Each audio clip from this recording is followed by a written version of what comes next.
Hello, this is Margaret Mack, and for the next hour, I'll be reading from the June 17th issue of the New York Times on the Niagara Frontier Radio Reading Service. And the first article is titled, Fear of Naval Mines in Strait of Hormuz May Outlast the War. The U.S. Navy will be deploying a new generation of drone-based countermeasures to search the seafloor and surface for any mines Iran laid. This article is written by John Ismay and Nicholas Kulish. John Ismay served as a Navy Explosive Ordnance Disposal Officer and deep-sea diver for 8 years and trained to locate and neutralize or destroy naval mines. He reported from Washington. Nicholas Kulish writes about war and technology and has covered wars on 3 continents. He reported from New York. The article is dated June 16th. The deal to reopen the Strait of Hormuz has raised hope that oil will flow on both ends, as President Trump said Sunday, quickly easing an impending energy crisis. But it might not be that simple. To restart ship traffic in the strait, one of the most important questions will be whether the Iranians laid naval mines, and, if so, how quickly they can be found and neutralized. It is not even clear that the Iranians laid any mines at all. Scores of ships have passed through the strait during the war without hitting mines. In March, United States Central Command said that it had attacked 16 Iranian mine-laying vessels near the Strait of Hormuz, but the impact of those effects is uncertain. On Monday, Mr. Trump said that the strait was already partially opened and that they're doing a little hunting for a couple of mines. He is also expected to ask European leaders to provide help clearing mines, saying it would not hurt to have a ship or two up here from a few countries. Britain said last month it could deploy mine hunting drones as part of a multinational mission to secure the Strait of Hormuz. On Monday, President Emmanuel Macron of France said that France was prepared to dispatch mine-clearing vessels within a few days of a confirmed peace deal. Before the war began, United States Intelligence Agency estimated that Iran had 5,000 mines of different kinds, from relatively crude varieties that float just beneath the surface to far more advanced weapons that sit on the seafloor and use a combination of sensors to find their targets. To search out any mines that might be lurking in the Strait of Hormuz, the U.S. Navy will hunt from the air and sweep the sea from the surface and deep underwater. While naval mines have been used to devastating effect for hundreds of years, drones will be counted upon to offer an effective new countermeasure. The U.S. Navy has been decommissioning most of its average-class minesweepers, which were built with wood and fiberglass hulls that allowed them to pass over mines without detonating them. Those have been replaced by steel-hulled littoral combat ships, which stay out of the mine areas and send helicopters and drones to find them instead. The littoral combat ship has a key problem, said Scott Savis, senior engineer and professor at RAND, who worked for the Navy's Mine Warfare Command. It can't enter a minefield. Adding to the difficulties, modern naval mines have evolved into high-tech weapons that are far more difficult than their primitive ancestors to find and clear. Some can detect the sound of minesweeping equipment around them, sliding deeper underwater to avoid having the chains tethering them to the seafloor cut. Others have ship counters that can be set to explode after a certain number of vessels pass nearby, which can wreak havoc on convoys. The Navy has adopted a variety of unmanned vehicles in recent years, like the drone boat that rescued the two-person crew from a U.S. Apache attack helicopter that went down near the Strait of Hormuz last week. Some can play a role in mine warfare, among them the common unmanned surface vehicle that can sweep for mines, and the Knifefish, which is designed to dive down for a close look with sonar. But that too presents hurdles. It's as painstaking as it might sound, given that mines, if they're on the sea floor, you have to differentiate from rock outcroppings, detritus in crowded shipping lanes, things tossed overboard for decades or centuries. The Navy also employs underwater drones that use side-scanning sonar emitters to map the seafloor.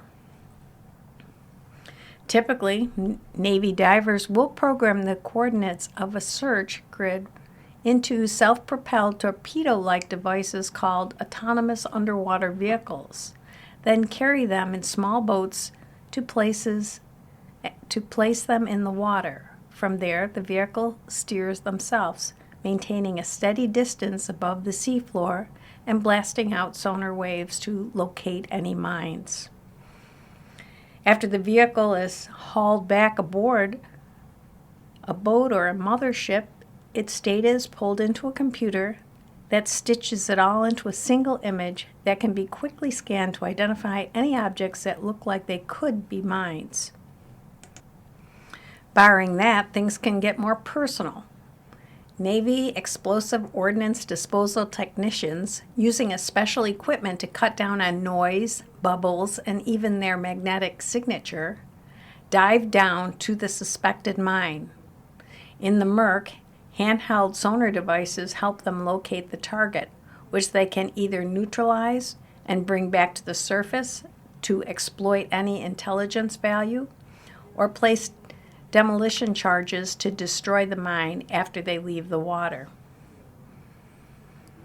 Divers on so-called influenced fired mines, which use a combination of magnetic, seismic, pressure, and acoustic sensors and sit on the sea floor waiting for ships to pass, are by far the most dangerous. It is the only scenario in which U.S. military divers are trained to dive alone and without any kind of line or buoy tied to them.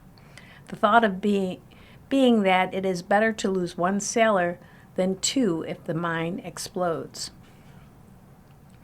During mine clearance operations after the 1991 Persian Gulf War, explosive ordnance disposal technicians who dove on influence-fired bottom mines received Bronze Stars for valor in recognition of the extreme hazards they faced. Pentagon and other U.S. officials said on Monday it was too early to say what would happen after Friday's scheduled signing ceremony to the more than 50,000 U.S. troops assigned to the Iran mission. They are scattered throughout the Middle East, Europe, and the United States. Most of those forces, as well as 2 aircraft carriers and scores of fighter jets in the Middle East, are expected to stand ready for at least several more days while Trump administration officials assess whether the initial deal to reopen the strait holds. If it does, the Pentagon is likely to begin quietly redeploying thousands of troops, including soldiers from the Army's 82nd Airborne Division, Special Operations Commandos, and some Navy ships. But if fighting resumes or the deal otherwise looks shaky, U.S. forces are likely to stick around longer. We'll make sure the military option is there, the Defense Secretary Pete Hegseth told CBS News Face the Nation on Sunday. That military might will stay as long as necessary. This next article is by Alan Burdock. He is a science editor and reporter. The scientific quest for a perfect World Cup field. Every match must be played on natural grass that gives players as consistent a surface as possible, no matter the venue. Cue the years of sod studies. As you settle in to watch the world's biggest sporting event, 39 days, 48 teams, 104 matches, and more than 1,200 pairs of pounding cleated feet, spare a blessing for the grass. FIFA, the international ruling body of soccer, mandates that every World Cup match be played on natural living turf. Moreover, the playing experience, including the bounce and movement of the ball and the player's feel, must be consistent from venue to venue. Also, the field must be green. Achieving this is no small task. The 2026 World Cup involves 16 stadiums, 5 of them domed, 8 with permanent artificial turf that must be overlaid across 3 countries and widely varying climates. We have this massive tournament footprint, said Alan Ferguson, FIFA's senior pitch management manager. Trying to bring that together in a uniform manner has been our biggest challenge.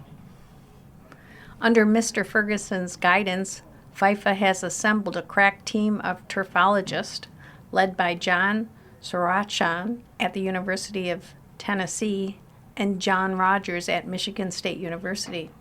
They have been working since 2018 to determine how best to achieve the green dream. Here's where they have landed. The biological bottom line. There are 24 species of turf grass. None are created equal. Kentucky bluegrass is a cold weather species adapted to lower light levels and shorter growing seasons.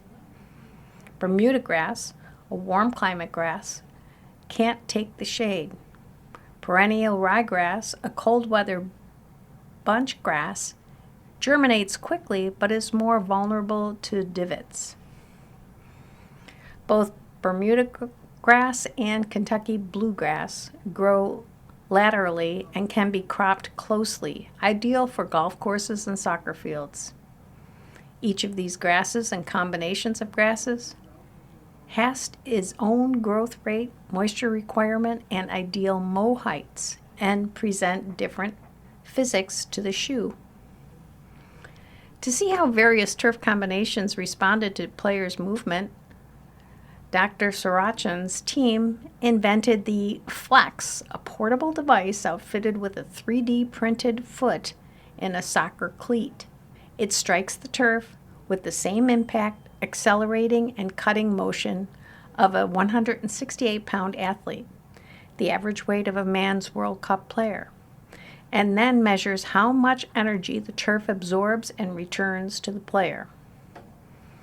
Other machines are just a vertical drop, like it's a missile or something, Dr. Sarachan said. This is the first time we've actually got something that really mimics a consistent strike of a foot. And there's the ball to consider.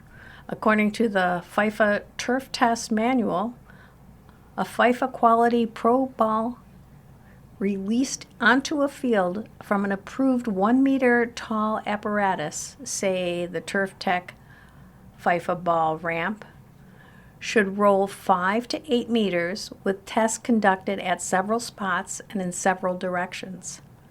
Likewise, a test specimen dropped vertically from 2 meters with the red drop ball rebound tester must rebound between 60 centimeters and 100 centimeters. This holds whether the surface is natural or fake, bluegrass or cayuga, at sea level or at elevations of 7,300 feet in Mexico City. Dr. Sarachan and his colleagues ran these tests and many more. Mr. Ferguson will be watching the entire show from the FIFA Tournament Operations Center in Miami, where several dozen staff members work around the clock to monitor weather reports, flight delays, and stadium and field updates. Every minute and every second of every game, I'll watch here, he said. We're looking for slips, bad bounces, something that just doesn't look quite right with the field. Hopefully we don't get a whole lot of that. Only when his native Scotland takes the field will he raise his eyes from the field itself, he said. Scotland first, pitch second in that 90 minutes. You are listening to a reading of articles and features from the New York Times on the Niagara Frontier Radio Reading Service. Some articles may be slightly shortened to allow for more stories to be covered. This next article is titled, How an Addictive Gas Station Drug Found Allies in Trump's Cabinet. With support from Mark Wayne Mullen and Robert F. Kennedy Jr., the kratom industry is pursuing a potentially lucrative policy. Mr. Mullen owns equity in the company that could benefit. This article is written by Kenneth Vogel and Christina Jewett. Kenneth Vogel and Christina Jewett have covered special interest lobbying to shape government policies related to healthcare and public safety. The article is dated June 15th. For years, federal health officials have warned about the risk associated with a supplement derived from the leaves of kratom trees that adherents say can kill pain or boost energy. Sold in gas stations across America, kratom has been linked to liver toxicity, seizures, and thousands of deaths. Powerful figures close to President Trump, including Homeland Security Secretary Mark Wayne Mullen, pushed to downplay those concerns. Mr. Mullen, until recently a Republican senator from Oklahoma, played a key role in a sprawling influence campaign spearheaded by the kratom industry that courted Health Secretary Robert F. Kennedy Jr. and Vice President J.D. Vance, among others in the Trump administration, an investigation by the New York Times found. Only when he was nominated by Mr. Trump in March to lead the Homeland Security Department did it become clear that Mr. Mullen had a financial connection to the supplement. In a disclosure statement, he listed an investment worth as much as $1 million in a kratom company, Botanic Tonics, which could benefit from the change he has sought. The company's founder, Jerry W. Ross, who had been an energy executive in Mr. Mullen's home state before pleading guilty to a financial crime, is a leading player in the influence campaign that was devised to benefit kratom at the expense of its rivals in the marketplace.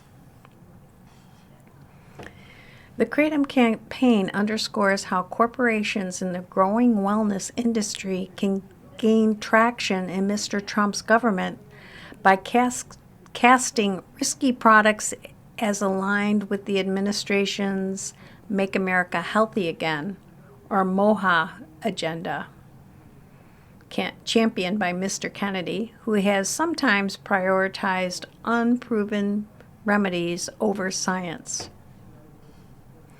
In July, while still a senator, Mr. Mullen showed up at a Food and Drug Administration news conference and endorsed proposed federal restrictions on more powerful synthetic supplements that compete with kratom for shelf space.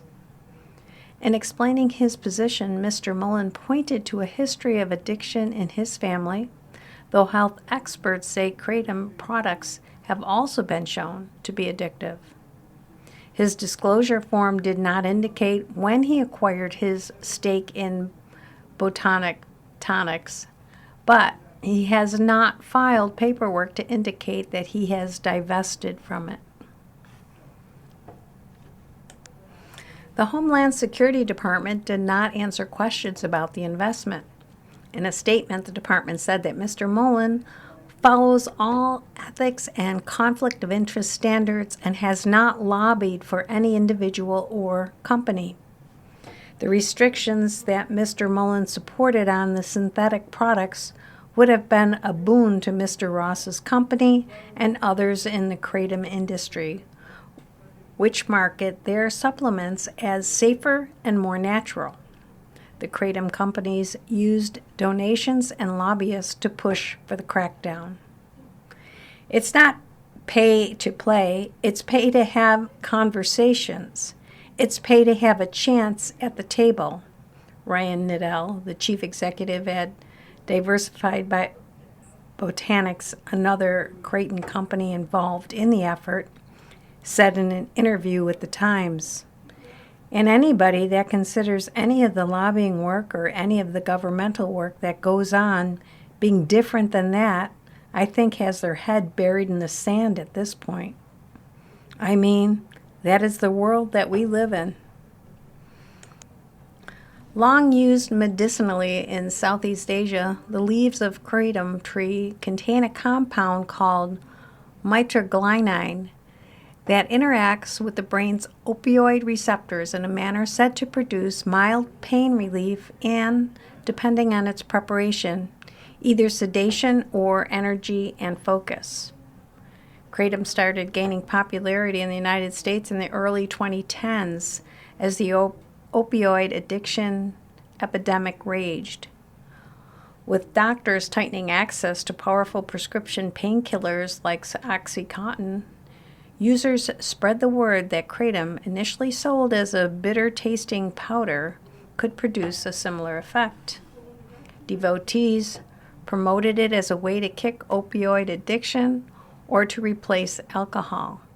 But as reports of negative effects started rolling in, the government tried to take action. Under the Obama administration, the Drug Enforcement Administration described kratom as a drug and chemical of concern and moved to greatly restrict access by classifying it as a Schedule I drug.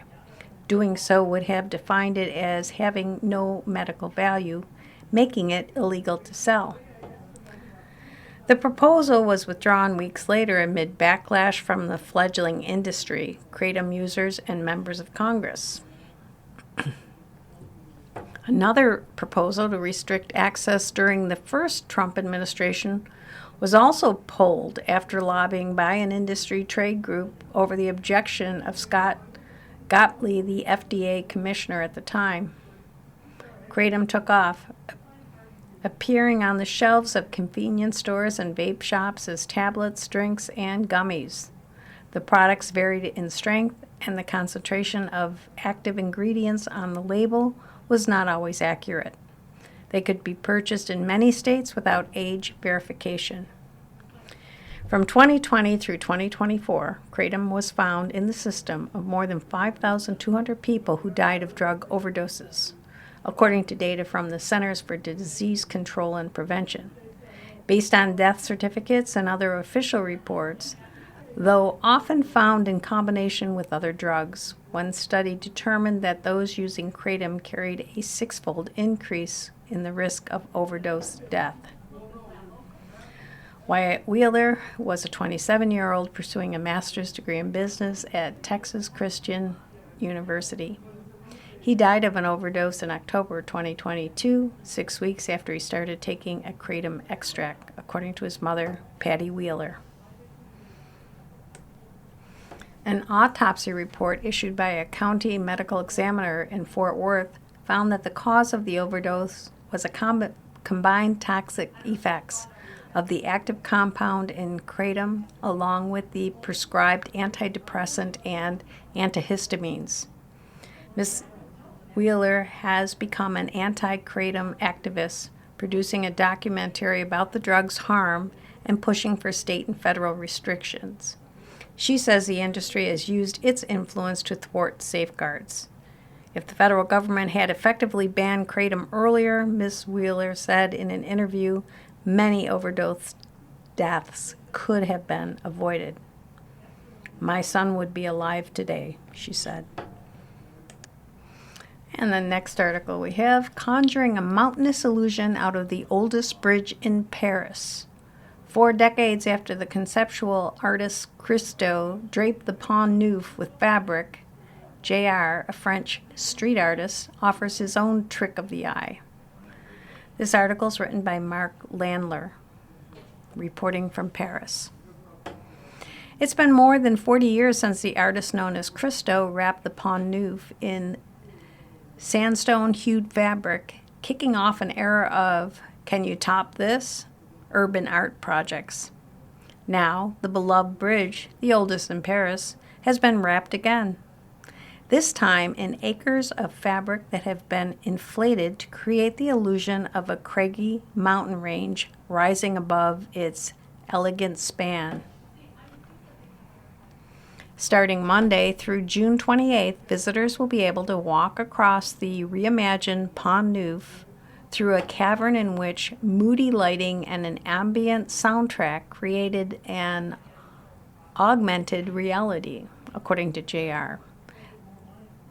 The semi-incognito French street artist and self-styled disciple of Christo is behind the project.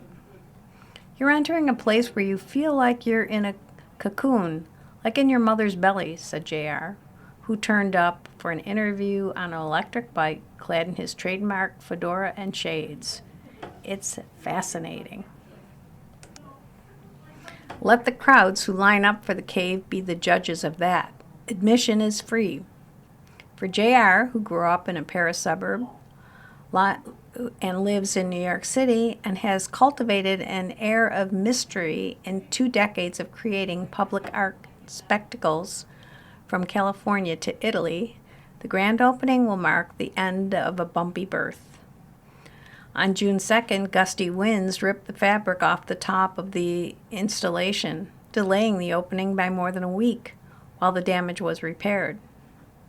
It was an echo of another Christo project, the Valley Curtain, which stretched fabric across a mountainous highway in Colorado. Hours after being unfurled in 1972, it was shredded by high winds. As it happens, blowing air is critical to the make-believe rock formation on the Pont Neuf. JR explained how pumping the fabric full of air allowed him to create a structure that would have been too heavy, too costly, and too time-consuming to build if the fabric had been hung on 400 feet of metal scaffolding. The idea of using air came from Vladimir Yavachich, a nephew of Christo's and the keeper of the artist's flame, who worked with his uncle and Christo's wife, Jean-Claude, on many of his famous installations, including the gates, the saffron-colored fabric displayed in New York City's Central Park, and the wrapped Arc de Triomphe in Paris. Christo, who died in 2020, had experimented with inflatable models. Yavachek steered the project to JR as part of a series of commemorations of Christo's major works. For the Pont Neuf, I thought this would be really nice to invite another artist to do his own interpretation. Would Christo have liked it? I wouldn't want to say. JR is an artist. The last thing you need to do is interfere with an artist's idea. For JR, however, the project is an unabashed tribute to the artist who all but created the genre of large-scale public art spectacles. The two men crossed paths. JR recalled that Christo once came to one of his shows. He said he particularly admired how Christo, who was born in Bulgaria, badgered municipal authorities, sometimes for many years, to win approval for his installations. There was little of that struggle to get this project approved. JR acknowledged, public art displays are no longer subversive. Indeed, after 4 decades, they are viewed as a surefire way to draw publicity and increase tourism. Many of the Paris officials who approved the Cave of Pont Neuf, as this display is called, remembered Christo's original with affection, JR said, even if pedestrians sometimes tripped and fell on the fabric that Christo had stretched across the deck of the bridge. JR mimics Christo in another way. He said he accepts no public money for his displays, financing them with sales of his art and corporate partnerships. In this case, two of the sponsors are Salesforce, the cloud computing giant, and Bloomberg Connects, which works with museums. You are listening to a reading of articles and features from the New York Times on the Niagara Frontier Radio Reading Service. And next, back to international news. Can a Trump-Modi meeting reset strained relations? Despite mutual praise between the two leaders, there has been a series of setbacks in U.S. relations with India since they last met more than a year ago. This article is written by Anuprita Das, reporting from New Delhi. Prime Minister Narendra Modi of India is expected to meet President Trump at a Group of Seven summit on Wednesday, just a week after U.S. attacks on commercial ships left 3 Indian sailors dead, further straining ties between the countries. Mr. Modi may be seeking to stabilize ties, but his task is tough. Any grievances he lodges will be from a country weakened by the Iran war to one that started the conflict and has appeared indifferent to its fallout on India. Already struggling to replace oil supplies after Mr. Trump slapped a punitive tariff on India in August for buying Russian oil, India suffered even more restrictions to its supply of crude from the Gulf region, bringing the oil-importing country to the edge of a fuel crisis. A trade deal has remained elusive. Hopes of recalibrating ties were struck a blow with the death of the sailors in the Gulf of Oman. The anticipated meeting will be the first face-to-face interaction between the leaders since February 2025, when Mr. Modi traveled to Washington to congratulate Mr. Trump at the start of his second term. Then there was a mutual display of Bahami. In the 16 months since, India has found its proximate ties to the United States upended by an unpredictable and sometimes bellicose Mr. Trump and his administration's determination to open India's markets and enforce immigration policies that disproportionately affect Indian students and workers in the United States. The fusillade of actions detrimental to India's interest have hurt its economy, wounded its pride, and cast doubt on the value of the personal chemistry between the leaders. There is reasonable worry that the convergence between Delhi and Washington of the past 25 years has been through a period of drift, and many potentially move toward divergence, said Atul Kapsha, president of the U.S. Indian Business Council and a former charge d'affaires at the U.S. Embassy in India. Both governments should focus on working to strengthen common interest, such as the digital economy and nuclear energy, rather than delay a final trade deal because of endless negotiations. India has been stubborn in negotiating a new trade deal with the United States after Mr. Trump slapped a bevy of tariffs on countries last year, frustrating U.S. officials with long, drawn-out discussions. But recent agreements, such as a critical minerals deal signed during Secretary of State Marco Rubio's recent visit to India, show some efforts to rebuild ties. President Trump is expected to sit down with Mr. Modi on Wednesday, and the trade deal that the two nations have been working on for the past year is expected to come up during the conversation. This, according to senior administration officials who spoke on the condition of anonymity. In February, the two sides finalized a framework for an interim trade agreement that both sides say is core to their relationship. But they are still negotiating terms, and it's unclear if and when a final agreement will be signed. The administration officials said the two leaders are unlikely to close the deal at their G7 meeting. Mr. Trump's insistence that he mediated a ceasefire between India and Pakistan after the two enemies fought a 4-day conflict in May of 2025, and Mr. Modi's repeated refusal to acknowledge it or nominate him for the Nobel Peace Prize, has also created fiction. Analysts also said it might behoove India to swallow its pride and be more flexible, mainly because it doesn't yet have the kind of leverage that China or the United States have to reshape the global economy. The relationship with the United States is the most important relationship India has, a Southeast expert and senior fellow at Hudson Institute stated. Last week, U.S. forces struck 3 commercial tankers in the Gulf of Oman with missiles, killing 3 Indian seafarers, while dozens more were rescued. The United States said the tankers had violated its naval blockade of Iran.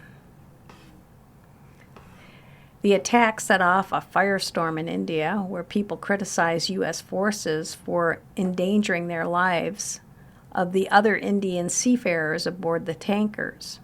The Indian government said it lodged a strong protest with a top diplomat at the U.S. Embassy in Delhi, but opposition parties have accused it of not doing enough. Rahul Gandhi, leader of both Congress Party and the opposition in the Parliament's lower house, attacked Mr. Modi for his silence, calling him an obedient servant of Mr. Trump. Despite the souring relations on trade and geopolitics, the performative theater of the two men, both strongman-style leaders, remains. Last week, Mr. Trump congratulated Mr. Modi on becoming India's longest-serving prime minister. And a great one he is, Mr. Trump wrote on Truth Social. Mr. Modi has often reciprocated, but relations on the back end have been tense. At the G7 summit held in Canada last June, Mr. Modi and Mr. Trump spoke on the phone because the latter left the meeting early and declined an invitation by Mr. Trump to visit Washington on his return home. India is not a member of the G7, but among the countries invited to join. Amnuprita Das covers India and South Asia for the New York Times. This next article is stateside news. One Texas town hopes for crumbs from the SpaceX feast. Elon Musk built a huge complex outside the city of Bastrop, population 14,000. Its residents now wonder what the historic SpaceX initial public offering might mean for them. This article is written by David Siegel, reporting from Bastrop, Texas. Many of the tech bros who swing by Find Art in Bastrop, Texas, are smitten with Schoolgirl Witchblade, a bronze statuette of a mega-style character with pigtails, a barely there bodice, and a clawed hand ready for a supernatural brawl. Price $3,200. The preference seems on brand. These bros work for SpaceX, the reusable rocket and internet satellite megacorporation led by Elon Musk, who created a sexy, pigtailed, mega-style digital girlfriend for premium users of his Grok chat box. They ask a lot about these, said Alexandra Lagos, a gallery sales associate, pointing to Schoolgirl and similar works, though I haven't seen anyone buy one. That could change. On Friday, SpaceX raised $75 billion in the largest initial public offering in history. The company employs 1,600 people near Bastrop, which means that a sizable chunk of the town's 14,000 residents just got rich, or at least richer. On Thursday, the gallery owner, Jamie Howard, wore a look of subdued delight, as if she were waiting for a piñata to get whacked and the candy to drop on the floor. I definitely have clients who plan to celebrate by investing in various things, she said with a smile. Once they cash out their shares, there's going to be some delightful fallout around here. The bounty has been 5 years in the making. Mr. Musk started buying land in Bastrop and Travis counties near Austin in 2021, using about a dozen different private companies to snap up more than 1,000 acres. His tunneling enterprise, the Boring Company, opened here first, and Starlink, part of SpaceX, opened an operational plant 2 years later. The companies, plus X, and a fledgling residential community form a compound on about 600 acres 10 miles northeast of downtown Bastrop, known to locals as Elon Land. Soon after the stock market closed on Friday, Elon Land was briefly a scene of public jubilation. 10 SpaceX employees dressed in jeans and black t-shirts with YOLO printed on them in large letters gathered to celebrate at the Boring Bodega, a warehouse-sized convenience store, bar, and hair salon next to the Boring Company and across the street from SpaceX. They were bubbling about their windfall. A woman announced she was ready to buy a Jeep she'd been eyeing for years. A man discussed plans to borrow against the money he now had in shares that would be locked up for a period. The party moved outside to a grassy lawn where everyone grabbed bottles of sparkling wine, shook them up, and doused one another, hooting like they'd just won the Super Bowl. They would drive off and head to Austin for more toasts that night. The revelers declined to talk to me, explaining that they were not allowed to speak to the media. The scene would have been unfathomable just 6 years ago, when the area's most significant employers included a rendering plant for pet food and companies that dug up and sold dirt. Not that Bastrop was a backwater per Musk. Founded in 1832 when Texas was still part of Mexico, it has a charming downtown of late 1800 era brick buildings, one of which is an open opera house. Around the corner there's the Bastrop County Museum and Visitor Center, where you can hear a highly sanitized biography of the Baron of Bastrop, the man for whom the city is named. More than a few residents described him as a bit of a con man. He wasn't a baron, for starters, and he fled the Netherlands when he was accused of embezzling tax funds. Mr. Musk said that he was drawn to Texas because of his business-friendly approach to regulations. He built a SpaceX headquarters and made production and rocket testing site, Starbase, as a newly incorporated corporate town near Brownsville on the U.S.-Mexican border. But Bastrop's just 30 miles southeast of Austin and not far from the city's international airport became a hub for orbital hardware manufacturing. The more Mr. Musk built, the more people poured in. Today, the population 7,000 sign on the way into town is badly in need of an update. Mr. Musk has far grander construction in mind. Last week, he announced plans for 11 million square foot factory to build data centers that would operate in space. More quietly, an array of developers have been devising plans of their own. Joshua Bingaman, a real estate broker, said that last week he fielded a handful of calls from developers seeking parcels for sale near downtown. Ready or not, he predicted, Bastrop will eventually get a man's fashion boutique, a spot for coffee connoisseurs, and a high-end cocktail bar. And that's just the beginning. I don't think people have any idea of what's coming, Mr. Bingaman said. There's going to be a tidal wave. You are listening to a reading of articles and features from the New York Times on the Niagara Frontier Radio Reading Service. And next articles by Dana Rubenstein and John Ismay. On the horizon, a maritime spectacle 10 times the size of Fleet Week. New York's two-day, 250th extravaganza will feature the country's largest parade of tall ships and warships, but adds daunting logistical challenges to an already overwrought summer. As part of the nation's 250th anniversary celebration, a startling nautical spectacle will soon take shape off the coast of New York City.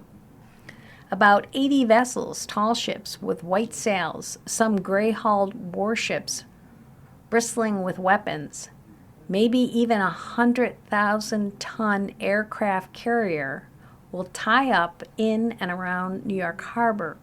Nearly 200 military aircraft will be poised to fly overhead. The stated purpose of this two-day extravaganza, set to begin July 3rd, is to celebrate the American colony's Declaration of Independence from King George III in 1776, by convening what organizers say will be the largest maritime and aerial gathering in American history. The event, called Sailforth 250, is so intricately complicated that the commander of Coast Guard Sector New York, Captain Jonathan Anderchek, a 26-year veteran who helped lead the rescue of 7,500 people in Texas during Hurricane Harvey, described it as, by far the most complex planned event I have ever been part of. We've sort of run out of adjectives to describe the scale and scope of what's going on to be here. Numerous tabletop exercises have been played out to prepare for the countless eventualities that could derail the proceedings. The federal government is helping deconflict radio signals so the different law enforcement agencies involved will be able to talk to one another. We have put together this crisis management plan, and anything that could go wrong, from 100-degree temperatures to coastal storm to active shooter, have all been identified. Beth Rooney, the port director of the Port Authority of New York and New Jersey, said in a recent Wednesday afternoon. And it's all been identified to say, okay, if it happens in this location, who's in charge? What do we do? How do we do it? What you have, so that you're not looking at each other to say, who's doing what? What do you do? The logistical challenges extend to dry land.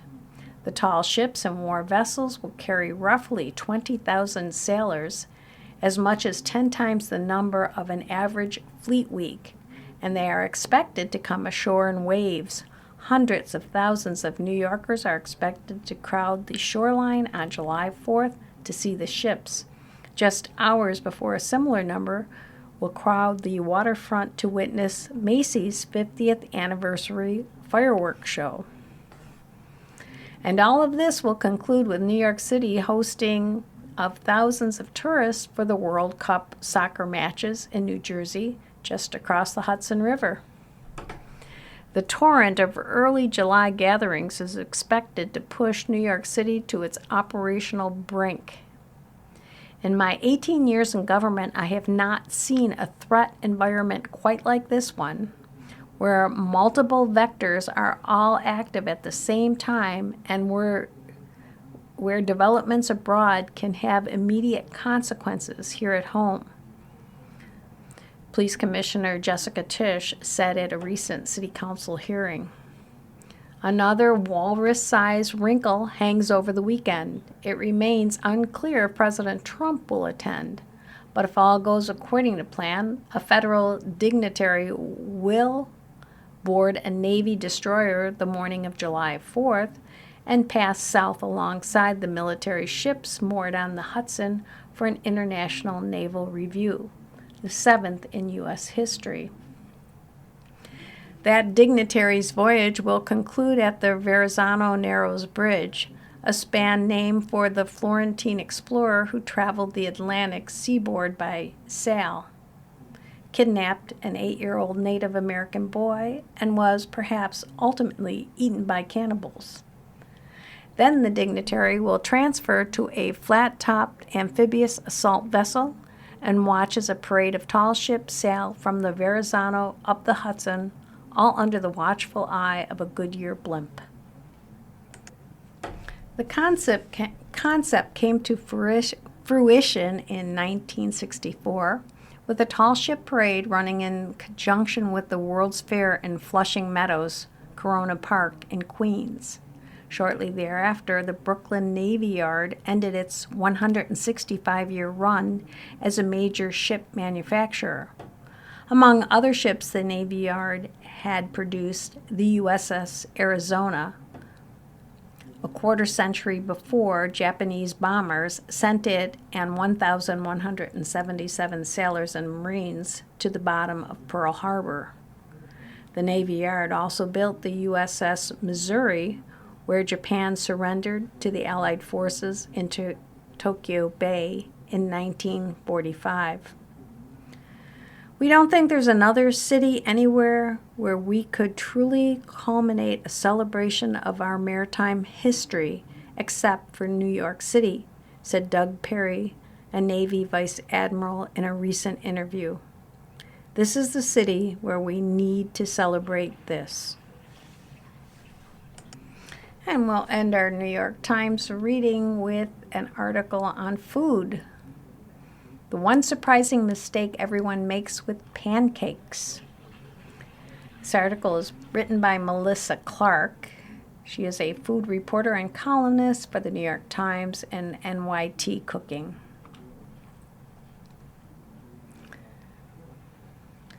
A golden stack of pancakes, sliced with butter, dripping with syrup, is one of the most rewarding breakfasts you can cook on a weekend. A perfect way to start the day. But not all pancakes reach those burnished heights. Some are flat, some are pale and spongy, some burn on the outside and stay raw in the middle. The secret to consistently perfect pancakes lies in a few simple but crucial moves. And sometimes the biggest mistakes are not the things you did, but the things you didn't do. Here is a primary culprit with a few others to consider. First, you're not resting your batter. You know the old chestnut that the first pancake you fry is for the dog. That's because if you haven't let the batter rest, those first few pancakes will turn out too thin, with the batter running all over the pan. Letting the batter rest fixes this, giving the flour time to hydrate and the batter a chance to thicken. It also lets the leaveners, baking soda and baking powder, fully dissolve and disperse, so you get an even rise. The sweet spot is 10 to 30 minutes on the counter, but the batter will keep in the fridge for up to 48 hours. A longer rest actually deepens the flavor. The buttermilk has more time to work on the flour, yielding something slightly more complex. Pancakes made from an overnight batter won't rise as much. If you know you're going to keep the batter overnight, you can wait to add the leavener until just before frying, which helps with the rise. The batter will be very thick by morning. That's fine. Don't thin it out. And need a touch more time in the pan to cook through though. One more thing to note, lumps are not only okay, they're expected. The goal when mixing is to combine the wet and dry ingredients until there are no streaks of dry flour. That's it. A lumpy batter is a properly mixed batter. Those lumps will hydrate and smooth out as the batter rests. Overmixed batter, on the other hand, develops too much gluten, and the result is a flat, dense, rubbery pancake that no amount of syrup can save. More common mistakes. If your batter is rested but still isn't yielding a fluffy result, you may want to consider these popular pitfalls. You're not using an acid like buttermilk. A great pancake batter is a chemistry equation. Acid, buttermilk, lemon, juice, or vinegar, plus a base, baking soda, equals lift. When baking soda comes into contact with an acidic ingredient, it produces carbon dioxide bubbles. Those bubbles are what makes your pancakes light and fluffy. Without acid in the batter, the baking soda is inert, and you're left wondering why your pancakes came out dense. The best source of that acid is a liquid like buttermilk, which adds a gentle tang and the right texture to make a nicely pourable batter. If buttermilk isn't in your fridge, you have more options. Plain yogurt, sour cream, or kefir also contain the right acidity. Just thin them with regular milk or water so the batter stays pourable. Or use this classic trick. Stir a tablespoon of lemon juice or white vinegar into a cup of whole milk. Let it sit for 5 minutes and you've got a reasonable stand-in. If you have any buttermilk left over, freeze it. It will lose a little potency over time, but it still works fine for your next batch. And yes, you can make pancakes with water instead of milk, but don't. The fat and protein in milk, and also the butter and the eggs, is part of what makes a pancake a pancake. If you're cooking for someone who can't have dairy or eggs, use a dedicated vegan pancake recipe rather than trying to substitute your way through a conventional one. Your baking soda and baking powder are old.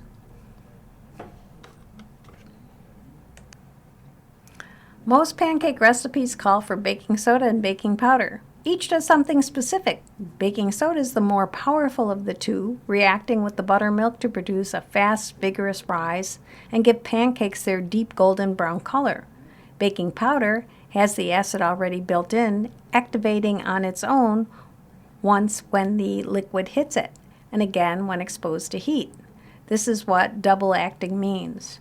Together, baking soda and baking powder give you pancakes that well-risen, nicely bronzed, and tender look.